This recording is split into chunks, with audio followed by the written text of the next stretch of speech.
बिस्मिल्लाहिर्रहमानिर्रहीम। अस्सलाम वालेकुम फ्रेंड्स, कैसे हैं आप सब। उम्मीद है आप सब बिल्कुल खैरियत से होंगे। प्यारे दोस्तों, आज एक नई वीडियो के साथ आपकी खिदमत में हाज़िर हुआ हूँ।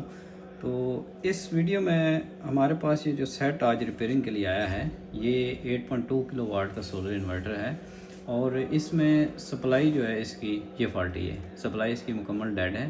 तो इसको हम चेक करेंगे कि इसकी सप्लाई कहाँ से बंद है, इसमें क्या फ़ॉल्ट है और इसको ट्रेस आउट करने का तरीक़ाकार क्या है।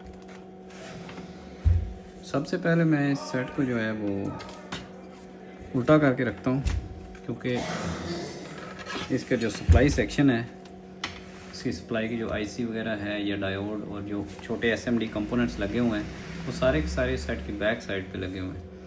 तो इसकी हम ट्रेसिंग करेंगे। सेट पे ऑफ द कैमरा थोड़ा सा मैंने काम किया है, ठीक है। इसकी ट्रेसिंग वगैरह की है कि इसमें कहाँ से फॉल्ट आ रहा है और क्या कोई चीज़ें इसमें ख़राब है। लेकिन आपको मैं दोबारा से एक दफ़ा प्रॉपर इसकी टेस्टिंग करके चेक करवाऊंगा स्टेप बाय स्टेप कि इस सेट की सप्लाई को किस तरह से चेक किया जा सकता है। बैटरी स्टार्टअप के लिए इस सेट के अंदर दो सप्लाइयाँ बनी होती हैं।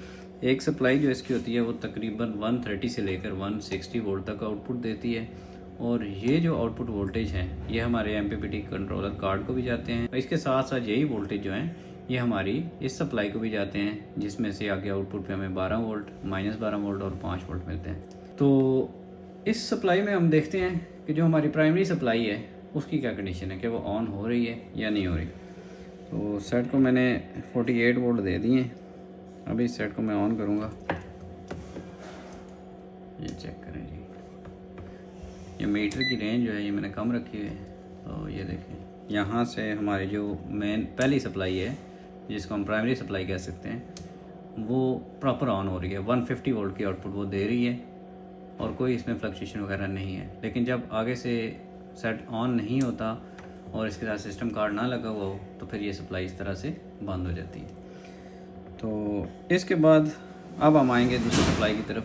दूसरी सप्लाई में सबसे पहले हमने ये चीज़ चेक करनी है कि इसकी जो चॉपर है, मेन चॉपर पे ये जो 150 वोल्ट हैं ये पहुंच रहे हैं या नहीं।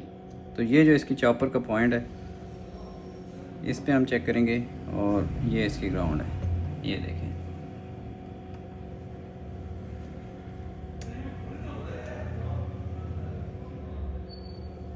ये चॉपर पे 150 वोल्ट पूरे पहुंच रहे हैं। इसके बाद हमने ये देखना है कि इसकी जो आईसी है, जिस आईसी ने इसे ड्राइव करना है, इस आईसी की VCC कितनी आ रही है। इसकी VCC चेक करने के लिए हम इस आईसी की पिन नंबर 7 को ग्राउंड के साथ चेक करेंगे। तो ये देखेंगे,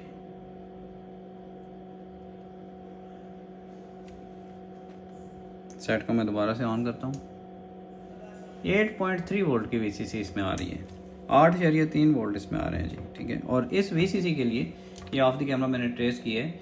ये रेजिस्टेंसेस हमारी लगी हुई हैं, ये जो 5 रेजिस्टेंसेस लगी हुई हैं ये हमारे 150 वोल्टेज के ऊपर लगी हुई हैं और इन्होंने वोल्टेज और करंट को लिमिट करके हमारी इस आईसी को स्टार्टअप वोल्टेज देने हैं। बेसिकली जो UC3845 आईसी है, इसका जो under voltage lock out threshold है, यानी कि जितने वोल्टेज पे ये IC under voltage lock out function में चली जाती है या अपना काम करना बंद कर देती है, वो 7.5 वोल्ट है। लेकिन यहाँ पे हमें जो वोल्टेज मिल रहे हैं ना वो भी कुछ कम है, वो 7.5 से तो ज़्यादा हैं। अगर 12 से 15 वोल्ट इसको मिल रहे हों तो फिर हम इसकी VCC पे किसी तरह का शक नहीं कर सकते। लेकिन फिर भी हम इसके अलावा बाकी चीज़ों को भी चेक करेंगे कि ये आईसी जो है ये आउटपुट दे रही है या नहीं दे रही, या इसके आगे जो रेगुलेटर वगैरह लगे हुए हैं मैं आपको चेक करवाता हूँ। ये 5 वोल्ट का रेगुलेटर है और जब हम सेट को ऑन करते हैं तो यहाँ पे कोई वोल्टेज नहीं आता है। ये देखिए, वोल्टेज यहाँ पे नहीं आ रहे हैं। VCC जो है ना, ये एक पहला डाउट हमारे ध्यान में आ गया कि VCC इसकी शायद कम हो, जिसकी वजह से आईसी हमारा जो है ये अंडर वोल्टेज लॉकआउट में जा रहा हो। अब आईसी की जो बाकी पिनें हैं उन पे चेक करते हैं। जैसे कि ये 8 नंबर पिन है, यहाँ पे रेफरेंस वोल्ट बनते हैं आईसी के। तो अगर आईसी प्रॉपर काम कर रहा हो तो यहाँ पे 5 वोल्ट की आउटपुट आती है। ये आईसी के इंटरनल वोल्टेज होते हैं। ये देखें, यहाँ पे वोल्ट नहीं आ रहे, यहाँ पे 0.4 वोल्ट आ रहे हैं, यानी कि आईसी अपना काम प्रॉपर तरीके से नहीं कर पा रहा। अब हमने अगली चीज़ ये चेक करनी है कि क्या आईसी स्टार्ट होने की कोशिश कर रहा है या नहीं। इससे हमें यह कंफर्म हो जाएगा कि हमारा आईसी ठीक है या ख़राब है और इसके आगे पीछे जो लगे हुए रेजिस्टेंसेज या PF हैं उनकी क्या कंडीशन है। तो इसके लिए अगर हम वोल्टेज चेक करेंगे ना तो वो शायद हमें ना मिले यहाँ पे। ये देखें, मैं सेट को ऑन करता हूँ, ये देखिए यहाँ पे वोल्टेज हमें नहीं मिल रहे। ये रेजिस्टेंस जो लगी हुई है ये आईसी की पिन नंबर 6 पे लगी हुई है। आईसी की पिन नंबर 6 से ये एफईटी के गेट पे रेजिस्टेंस लगी होती है, तो इसलिए मैंने यहाँ पे मीटर को रखा है। तो ये ग्राउंड और ये हमारे आईसी का आउटपुट आ गई। यहाँ पे देखें वोल्टेज नहीं बन रहे। तो अभी मैं मीटर को करूँगा फ्रीक्वेंसी की रेंज पे और चेक करूँगा कि क्या हमारा आईसी स्टार्ट होने की कोशिश कर रहा है या नहीं। ये देखें, ये मैंने ऑन किया है और आईसी ने तकरीबन 200 किलोहर्ट्ज़ की फ्रीक्वेंसी दी है। ये देखें, मैं सेट को ऑन करता हूँ ना तो यहाँ पे फ्रीक्वेंसी बन रही है। इसका मतलब ये है कि ये जो आईसी है हमारा ये है ठीक, ये ऑन होने की कोशिश कर रहा है, लेकिन ये किसी वजह से बंद हो जाता है। अब वो वजह हमने तलाश करनी है। आईसी के बंद होने की जो बुनियादी वजूहात होती हैं ना, उसमें वीसीसी सप्लाई सबसे बुनियादी चीज़ है, उस पर हम ऑलरेडी हमारा डाउट है। दूसरे नंबर पे इसमें ओवर करंट प्रोटेक्शन होती है। अगर अंडर वोल्टेज की वजह से आईसी प्रोटेक्शन में ना जा रहा हो तो फिर ओवर करंट की वजह से भी प्रोटेक्शन में जा सकता है। इसके अलावा इसकी जो ऑक्सिलरी वाइंडिंग होती है, अगर वो प्रॉपर काम ना कर रही हो फिर भी हमारा आईसी प्रोटेक्शन में जाएगा। और हमारे जो इस पूरी सप्लाई का फीडबैक है इस कपलर के थ्रू जो मिलता है, वो अगर फीडबैक सेक्शन प्रॉपर काम ना कर रहा हो तो फिर भी हमारा जो आईसी है ये प्रोटेक्शन में चला जाएगा। तो सबसे पहला जो डाउट हमारे ध्यान में आ चुका है वीसीसी का, उसे हम क्लियर करके तो उसके बाद इससे आगे चलेंगे।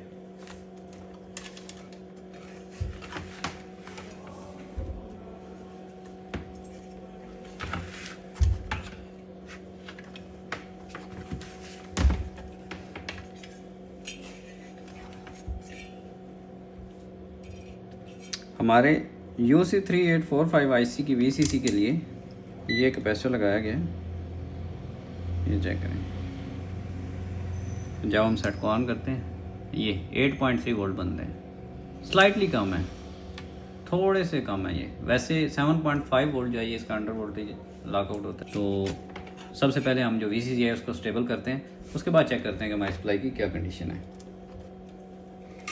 इसमें जो वीसीसी सप्लाई के लिए कैपेसिटर लगाया गया है ये 50 वोल्ट और 10 यूएफ का है। 50 वोल्ट और 10 यूएफ में मेरे पास सेम कैपेसिटर तो नहीं पड़ा हुआ। पहले दोस्तों मेरे पास जो कैपेसिटर पड़ा हुआ है इसकी रेटिंग थोड़ी सी डिफरेंट है। जो कैपेसिटर मैंने उतारा है ये चेक करें, ये 10 यूएफ का है और 50 वोल्ट का है।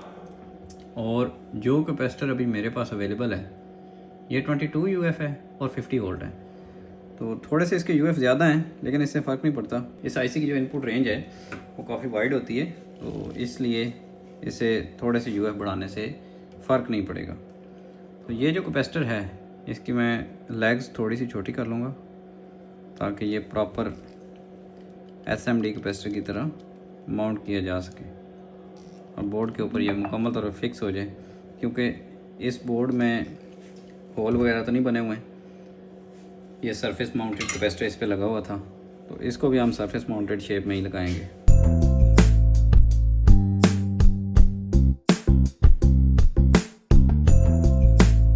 तो अब दोबारा से हम सेट को ऑन करके इसकी वीसीसी चेक करते हैं और देखते हैं क्या कंडीशन में फ़र्क आया या नहीं।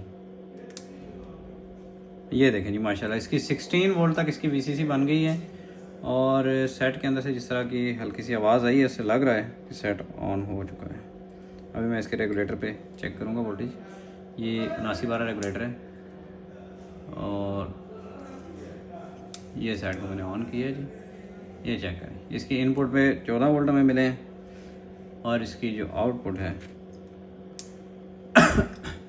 दोबारा से चेक करता हूँ। ये चेक करें, इसकी आउटपुट हमें 12.18 वोल्ट मिल गई है। तो सप्लाई हमारी अल्हम्दुलिल्लाह क्लियर हो चुकी है। इसमें जो फॉल्ट था वो वीसीसी का था। तो अब वोल्टेज जो है वो हमारे स्टेबल हो गए हैं, करंट भी बेहतर हो गया है कैपेसिटर की वैल्यू बेहतर होने की वजह से, और हमारा जो इन्वर्टर है उसकी सप्लाई ऑल ओके हो चुकी है। पहले दोस्तों आज की वीडियो आपको कैसी लगी अपनी कीमती राय का इज़हार कमेंट सेक्शन में ज़रूर कीजिएगा। और आपके पास भी अगर कोई ऐसा इन्वर्टर है जो कि क्लियर नहीं हो रहा, या अगर आप एंड यूज़र हैं और अपना सोलर इन्वर्टर अच्छी क्वालिटी के पार्ट्स के साथ रिपेयर करवाना चाहते हैं, तो स्क्रीन पर हमारा एड्रेस लिखा हुआ आ रहा होगा, आप इस एड्रेस पे अपना सोलर इन्वर्टर हमें भिजवा दें। तो इंशाल्लाह अपनी तरफ से पूरी कोशिश होगी कि जितना अच्छे से अच्छा काम हो सके और ओरिजिनल पार्ट्स लगा के उसे ठीक किया जा सके। तो प्यारे दोस्तों, ये थी हमारी आज की वीडियो। इंशाल्लाह जल्द ही हाज़िर होंगे अगली वीडियो के साथ। तब तक के लिए दुआ में याद रखिएगा। अल्लाह हाफिज़।